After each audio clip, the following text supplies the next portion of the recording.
we've got Rick Nicholls, the MPP for Chatham-Kent-Leamington. Rick, thanks for joining us today. It's my pleasure, Robert. Thank you so much for allowing me to be on your show today. Excellent. First question is always, how are you and your family doing during this time? You know what? My wife and I are doing extremely well. Thank you very much for asking. We go for our walks. I walk the dog.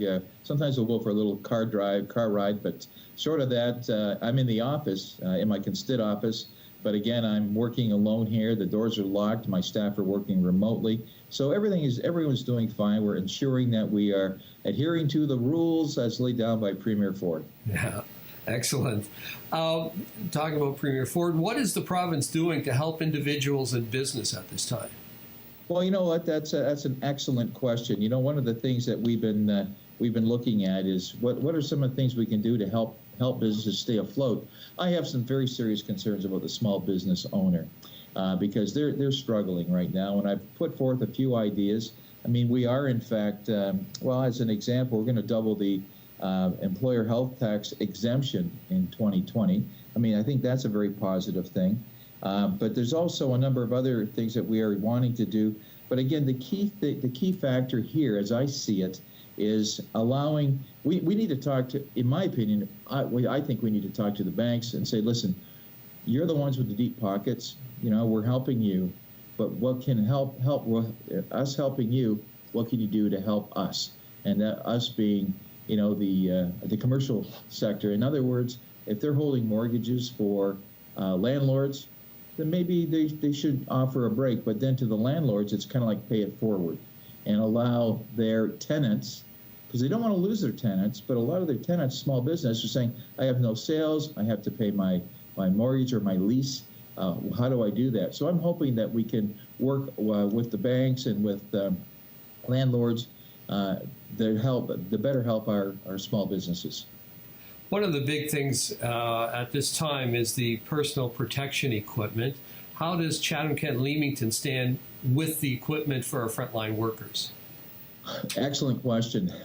I've spoken with the Erie St. Clair Lynn, and I've spoken with numerous nursing homes and long-term care homes in the area.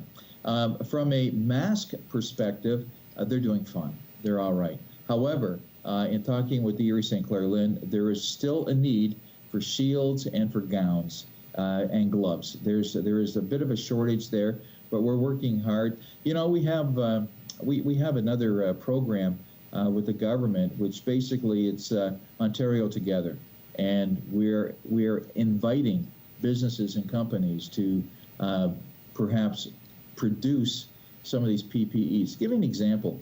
A couple of days ago, actually, I read where there was a firm in Mississauga, a furniture company, and the owner says, listen, I care about my staff. What can we do to help Ontario? He converted his operation, and now they're making masks for, and I think it's masks and shields for Ontarians right now, our frontline workers. So, I mean, that is, and of course, they're getting assistance with that. So all that has to be approved through Health Canada, but then, we're prepared to help out as well. So those are some of the things that our other businesses are doing to provide PPEs for our frontline workers who desperately need it. In my mind, Robert, they're our heroes. Definitely, no question about that. And moving on with that, can you describe the difference between essential and non-essential workers? Certainly.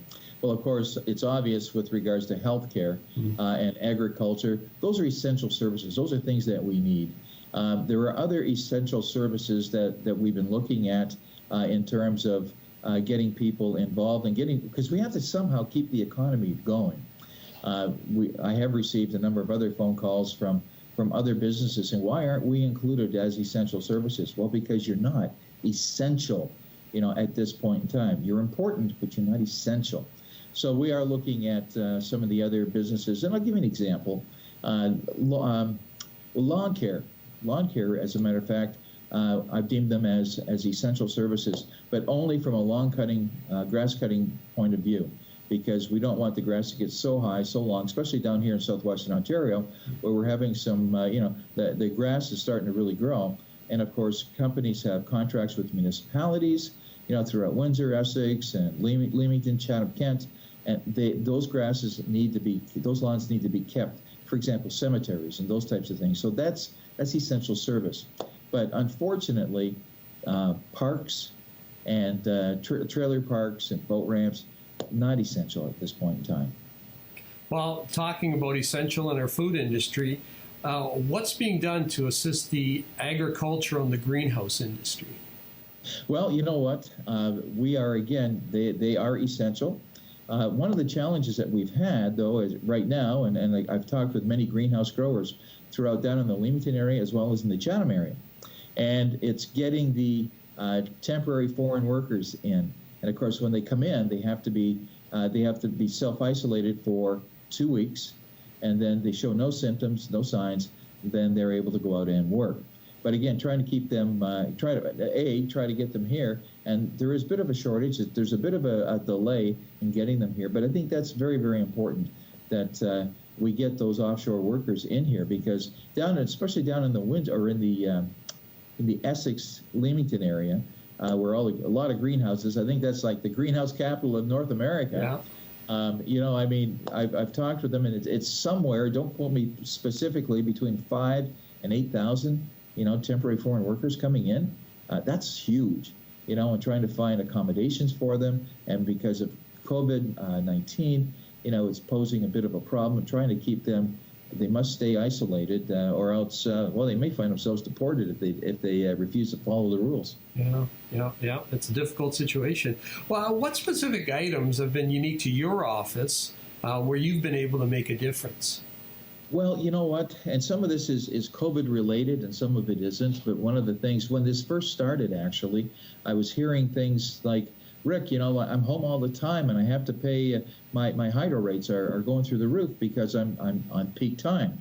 So I reached out to the Minister of Energy and Minister Greg Rickford and spoke with him. But that was initiated because the general manager, president, CEO, actually, of Integris down here in Chatham, Mr. Jim Hogan, Jim and I chatted about rates, and we came up with a plan. We took it forward, and the province, looked at our plan. They spoke with many other LDCs, local distribution companies, and made the decision that for 45 days, and I believe that's effective somewhere around the 23rd of March, for 45 days, everyone in Ontario will be charged at the lowest rate possible, which is 10 point something cents per kilowatt hour, as opposed to the peak times. Now, will that be extended? Because now this is going further than what we had anticipated. Don't know for sure yet, but I will be reaching out to Minister Rickford, because I care about not just the people in Chatham-Kent-Leamington area, but I care about especially down in the Windsor area. The people down there, they're suffering as well, and they have to put up with this. And of course, on that note, it's interesting how people are starting to get a little cabin fever. Mm-hmm. And it's kind of like, I'm going to have to slap your wrist if I catch you out there and you're congregating more than 5 people at a time. Come on, we got to keep this thing contained. Now, we're very fortunate in Chatham-Kent because our counts are low. Hearing what the counts in Windsor are, and of course being a border city, that in fact is a bit of a challenge, and of course the numbers are considerably higher. But one of the things that I'm working on, and it started with the Ministry of Finance, and I spoke with them, and then it's now gone over to one of the other ministries, and in talking with them, it's like, what can we do for our frontline workers in Windsor specifically? Now, I've spoken with David Mouche, who is the president and CEO of Windsor Regional Hospital, and I know they're doing some wonderful things to keep their people isolated. Go to work, go back to a hotel room. Go to work, go back to a hotel room. The sad part is they aren't seeing their families. But the great news is there's such things as Zoom, or there's things such as Skype. Yeah. And I guess, I looked at it and I said, Zoom, what's that? And I guess that makes me a baby Zoomer now that I'm using it.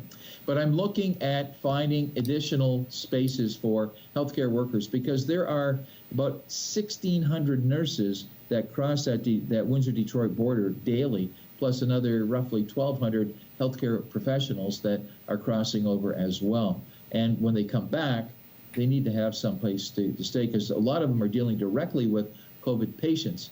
We don't want them, if they've been exposed, we don't want them then, going back to their homes and exposing their families, because then that just allows this virus to escalate. We don't want it. We want to put it in a de-escalation mode. Yeah. Well, we're getting near the end here. Do you have a message for the essential and frontline workers in our area? Oh, listen, do I ever? Before I was involved in politics, and I'm now in my 9th year, I traveled across Canada, United States, doing a lot of motivational speaking, teaching, training. And a lot of times when I would be asked to come out and do something that would motivate staff, and I would come out to the eye of the tiger, and I'd be wearing these red boxing gloves on my fist, and they kind of say, what is this guy? What is he doing? But I had a message for tiger, and the T stands for teamwork. We need to pull together, and we need to be a solid team here. We need to utilize and work on our integrity and so on. And then, it's funny how when things like this happen, people don't, in the way I view it, they don't look to God, for help. So that's a TIG. The E is all about enthusiasm. You've got to have the right mental attitude. Your attitude will determine your altitude of success. It's a lot of doom and gloom, but we need to kind of keep positive. And of course, the R in tiger is, of course, risk. Don't take risks. Be smart about it. Be responsible. And current reality is, we'll get through this thing. We'll get through it together. We'll come out smiling at the other end. So that's my message for our healthcare workers.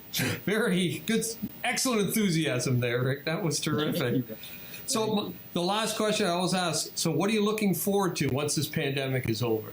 Well, you know what? I mean, I've got grandkids in Hamilton and in London. Looking forward to seeing them, and I can give them a big hug. Getting out, and again, I'm a bit of a social guy, if you haven't guessed that already, and of course, getting out and talking with constituents and going to different businesses. I want to see how they have weathered and what their plans are going forward, because a lot of them have shut down. And so, I'm looking forward to kind of getting out there in our community again, touching base with people. Well, Rick, thank you very much for your time. We really appreciate it. Please, please stay well and stay safe. You as well, Robert. Thanks again for allowing me to be on your TV. Thanks, Rick. That was Rick Nicholls, MPP for Chatham-Kent-Leamington.